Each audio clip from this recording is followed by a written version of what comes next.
Welcome to the Kuya Bands Podcast.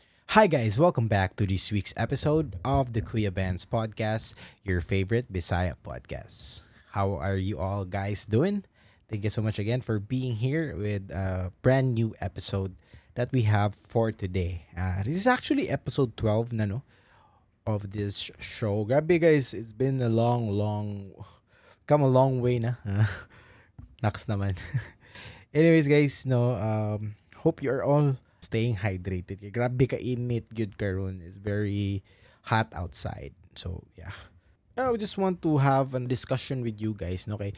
This is like what ko siya sumpay siya sa katong last na ko na episode which is kanang how to let go of something that no longer serves you kay amo ko na hisgot dito na certain topic no nagi-ask atong previous na to na message na sender. So, just want to like more elaborate lang konti about that certain na topic or katong gi-ask atong message sender. So, it's about something about unrequited love. I don't know if I'm pronouncing it correctly, no. So, unrequited love.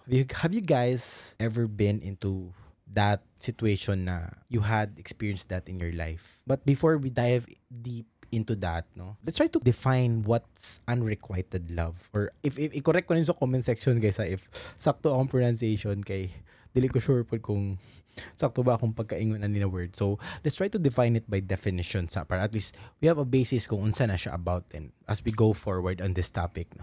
So, I'll just try to read it my notes na lang kay by more Google definition ba. What is an unrequited love? So, unrequited love refers to having feelings for someone who doesn't feel the same way. So, basically, it's a one-sided love or ikaw ra or isa ra ka person ang naghatag og certain amount of affection or love to another person. The beloved may not be aware of the admirer's deep and pure affection, no? Kana po yung mga na siguro yung mga tendency na dili ta kasulti sa atong mga gipangbati or may consciously reject it knowing that the admirer admires them or kana mo pawawa ra ba kay kanang kabaw na gud sila pero di lang nila ipa-feel na nakaibaw sila na someone likes them in that certain way, no. I believe guys, no, it can be a very painful experience, no, that one can experience in his life or in her life, but there are ways, no, na on how to also move on or ways how to cope up on that certain situation. So, as I said ganina, moron siya kana sumpay atong discussion the last episode na kana how to like move forward to that thing na that is holding you back. Because maybe if you are currently experiencing this one, basig nag-hold back po siya nimo in a way ba na move forward in life because you're stuck on that certain situation. First, let's try to siguro give you signs no na you are already experiencing or you are having this kind of love or this kind of thing in your life today. Signs of unrequited love. Number 1, unreciprocated emotions. Have you ever nakakasuway ka ng kana lagi akong gingon sa atong gingon ganina one-sided man gud siya. So basically, ikaw ray nagsigig ingon na ganahan ka sa tao, ganahan ka or nag-show ka sa affection nimo sa other person but sila dili nila mahatag ang same amount or same na value or thing na you want to receive back or basically ma-reciprocate sa imo.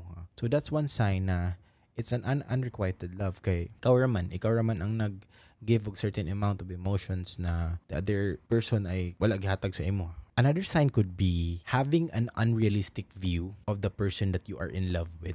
Mura magutag kuan guys, mura tag ma-fixated of an idea ba na this guy or this girl that we are currently having this feeling kay ato nang mura tag daydream sometimes ba na if I could have this person in my life, these are the things na possible namang pwede ma-happen sa amwa together or basically I could have this life together with him or together with her, no. So mura tag madilulo dilulo in short, no, mo man term karon delusional in a way na we have this unrealistic view of the person na dili ma-reciprocate back ang feelings na as I said ganina na ginahatag nato sa ila. Another sign is kanang one-sided lang na contact through like text, call, Instagram message, messenger. Kasulay ba mo feel? Kasulay ba mo ana na kanang ikaw rin sige chat, ikaw rin sige pangitag way na mag-communicate mo. Ikaw rin mangitag way na naamoy interaction together na bisag random lang gid kaay ng mga interaction ba. Para lang mapansin ka niya and makastart ka conversation. Diha pa lang guys. Especially kanang common din siya may tabo like ang tao dugay kay mo reply nimo. Di ba? Kisa man nakasulay ninyo diha no sa mga raise your hand. Raise your hand guys no. If ever nakasuway ka ana, ang tao siguro is not really that interested with you. Kay di man siya mo reply dayon kay basi siguro maingon ta sa tunguna-huna no na busy lang ang tao or nalang siya gibuhat. But for me guys, I've realized over my experience no, with regards to that kay people are really not that busy man jud. People will always find a way if they are interested with you. Kay kung interesado sila, mangita sila paagi, di ba? Makes sense. Kay kung di sila interesado, they always find reasons not to reply to you or not to pansin you, di ba? That's another sign na it's an unrequited love. Ato lang ikuan term as love no kay di man gid siya kanang for some it's not that deep love but somewhat sort of a feeling or infatuation man gud siya guys atong na feel sa tao. So let's just put it that way, no? So, but there's a lot of signs no na we're currently experiencing that kind of love in our life, but di na ako elaborate tanan no kay kana naman siguro ako nabaw ng mga very common na mga things na happen or scenarios na happen no. But actually one-sided love can also have a positive and at the same time negative na feeling towards us no. So positive could be you're always excited, passionate kay ka, infatuated kay ka towards the person. On the downside, if dili nimo ma-reciprocate back ang feeling sa imuha, possible na maubos imong self-esteem, ma-depress ka kay namso naman to siya oy ma-feel bad ka about yourself ba kay nganong dili man niya mahatag ako ang ginahatag na feeling or energy no. And also probably ma-anxious po ka or you would experience anxiety at the same time. Actually, overall, this form of love isn't actually emotionally fulfilling or healthy for you. So, it's important you guys na to protect your mental health while you're going through this stage of your life. So, Kuya Benz, how can we be able to get over unrequited love? Actually, it's getting over this situation is actually really possible, Ramansad. It's not like it's the end of the world na guys, it's not. But just to give you a clarity lang how I'll give you certain examples no to assess if asa ka na situation kay daghan man gud siya kanang set up ba when it comes to this kind of this form of love ba.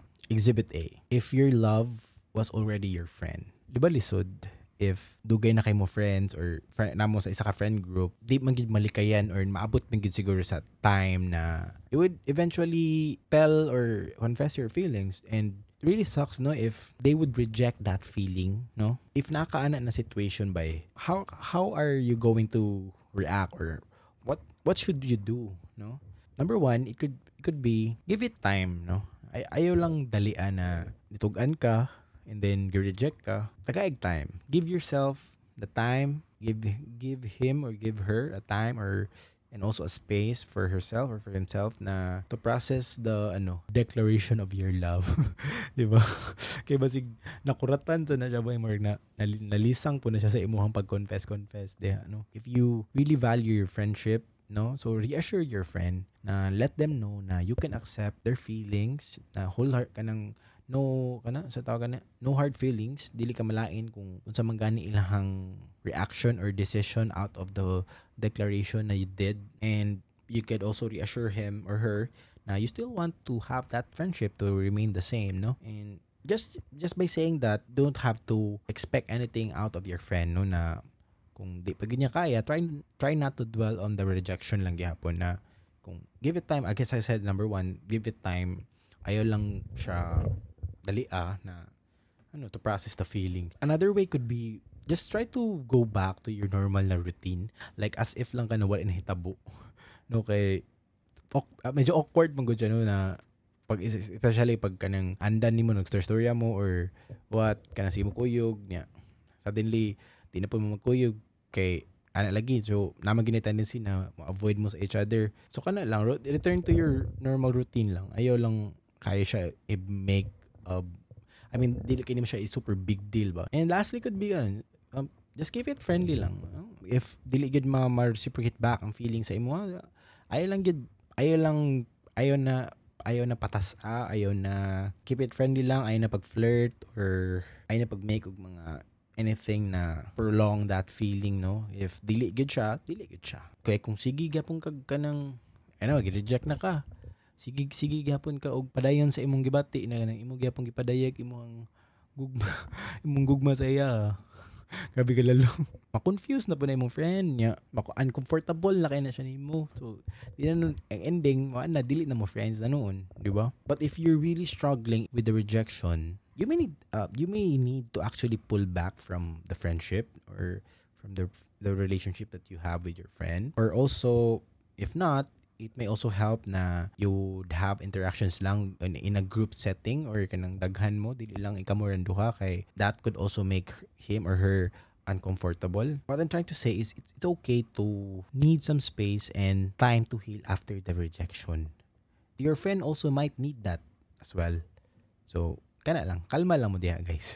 Kalma lang mo duha sa imong friend. So that's exhibit A. Na again, if the unrequited love is towards your friend or your long-term friend. Another example, exhibit B. Kaya medyo bugat ni. If you are not on speaking terms with your love interest, you don't talk that much, you don't see each other that much, I mean, probably inyong interaction lang is through chat, through text, or kanang mga virtual ra ba siguro, or uso naman na karon is like online lang, di ba?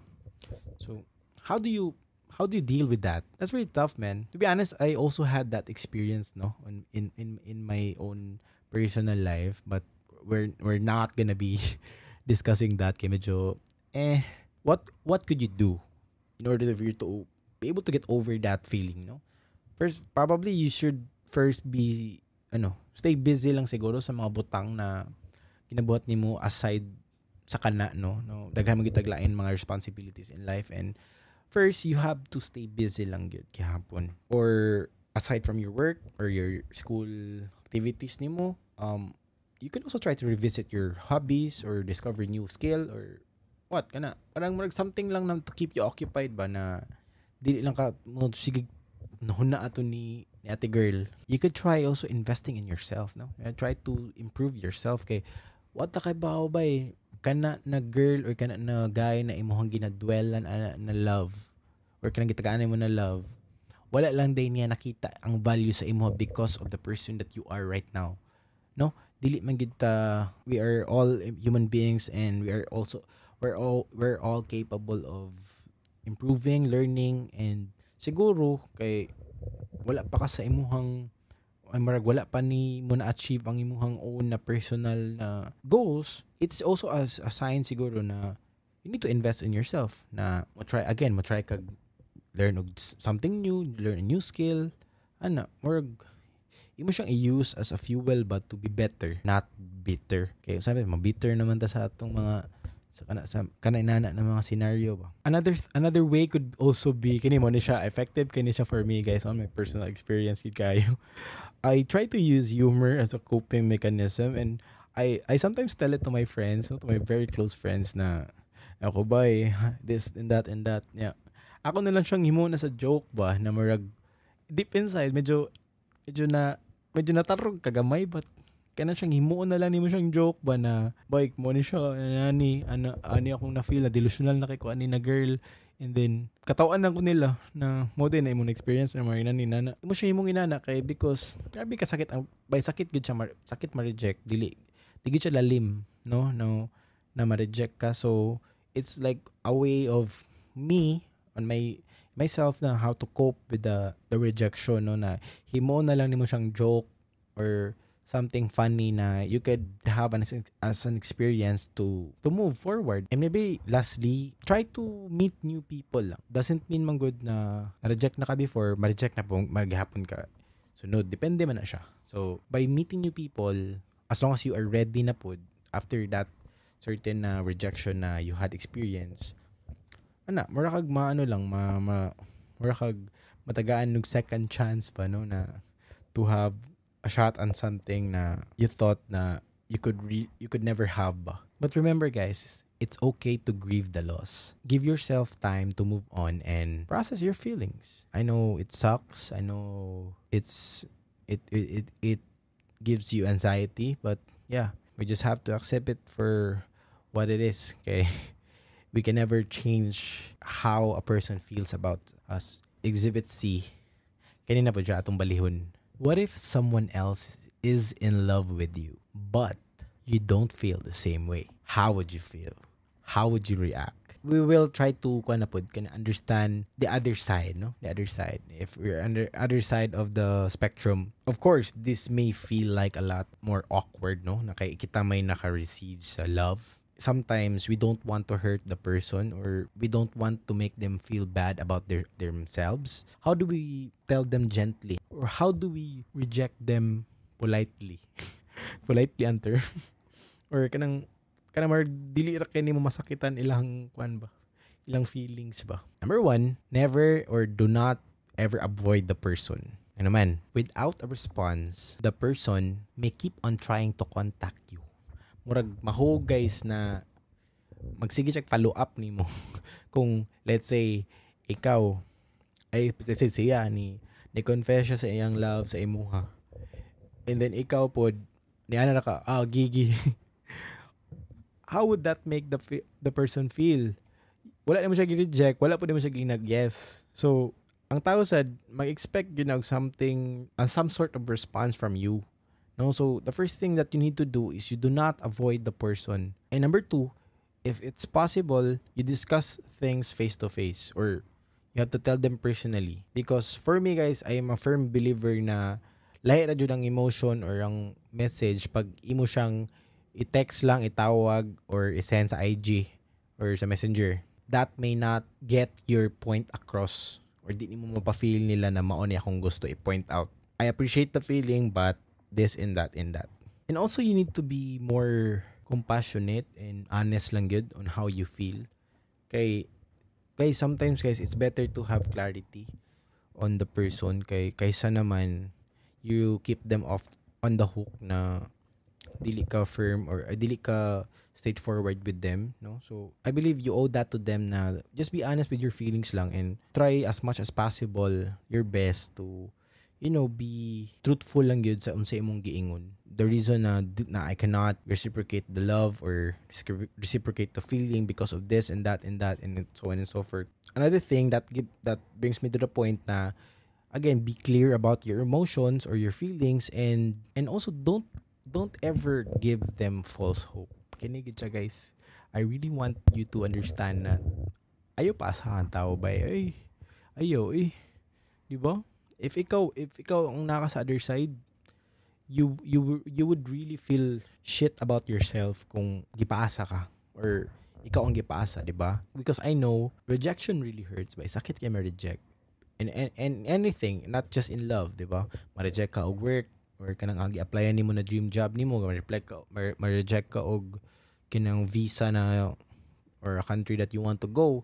Any kind of rejection ba is really sakit, no? You owe that to the person na di mo siya running around the bush ba, na kanang dili nimo sila ingnan ba, na mao jud niya ang imuhang na feel towards them. Ang mahitaboraan na ma-delay ra ang healing process sa other person, na instead na maka-move forward siya in life, nagsigip siya hold on sa feeling na base hindi ay ma-reciprocate nimo ang love na iyang gihatag. It also helps them in a way na i-reject man nimo sila right now, but eventually they would understand and they would appreciate na gingnan mo sila na dili ka ganahan nila. That's it. And lastly, don't ever apologize. Diba? If you've noticed na I'm really sorry I cannot give you the feeling, or I cannot reciprocate the love, man.